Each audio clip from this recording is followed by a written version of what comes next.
Hey everyone, this is Andrew with Mock Till You Drop. I recently posted a video on how the coronavirus postponed the June CFA exam, with the earliest date being this December. In that video, I briefly discuss what you can do until that time. In this video, I'm going to give you my thoughts on what a new study strategy looks like for Level 1. I'm also going to explain why I think this can give you quite an advantage over other candidates who don't follow this. So most candidates were probably allocating about 2 to 3 hours a day towards studying. With the next CFA exam not occurring until this December, 2 to 3 hours a day is going to be rather excessive. Now, that doesn't mean to put the CFA books away for the next few months, because if you do that, you're probably going to forget a lot of the curriculum over that time period. But you can continue keeping the material fresh in your mind without it feeling overwhelming. Assuming you're already allocating about 2 to 3 hours a day, reducing that time to about 30 minutes a day, it's going to be pretty feasible. Not to mention that you're still going to have a couple hours of free time on your hands. Now, don't think of this 30 minutes as a strict time limit. Basically, any time spent studying is better than nothing, even if that means only allocating about 15 minutes. And if you feel like you have a lot more time on your hands, by all means, spend more time. The idea here is to get in this habit of spending a little bit of your day to keeping this material fresh, so when you're about 3 months out from the exam date, you're going to feel way ahead of other candidates who didn't do so.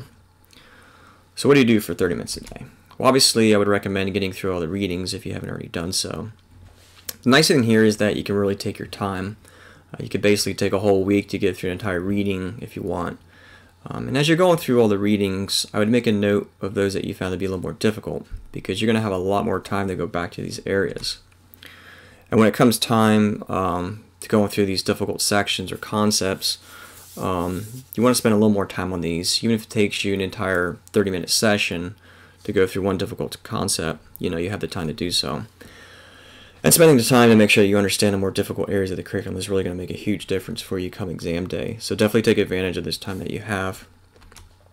So now, as you're going through the readings and you're spending more time on the difficult concepts, you really want a way to help yourself retain this information, considering you're doing this several months away from the exam date.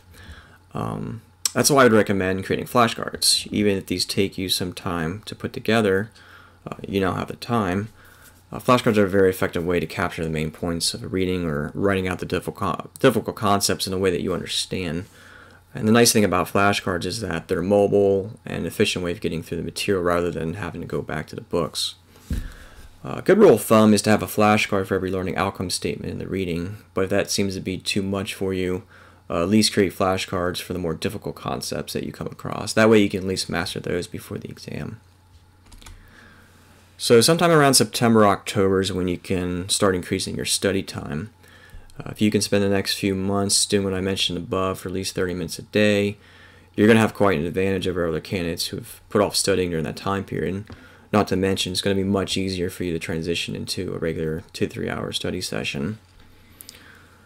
As far as practice problems and mock exams, I wouldn't recommend doing any of these so early on. However, if you do a few practice problems after reading, just to make sure you have an understanding, I think that's fine.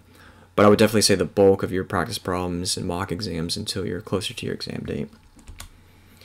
Alright, if you have any thoughts on what I said in this video, please let me know in the comment section below. Also, if you haven't already, please be sure to click on the subscribe button so you can stay up to date on new videos like this. Be safe and take care.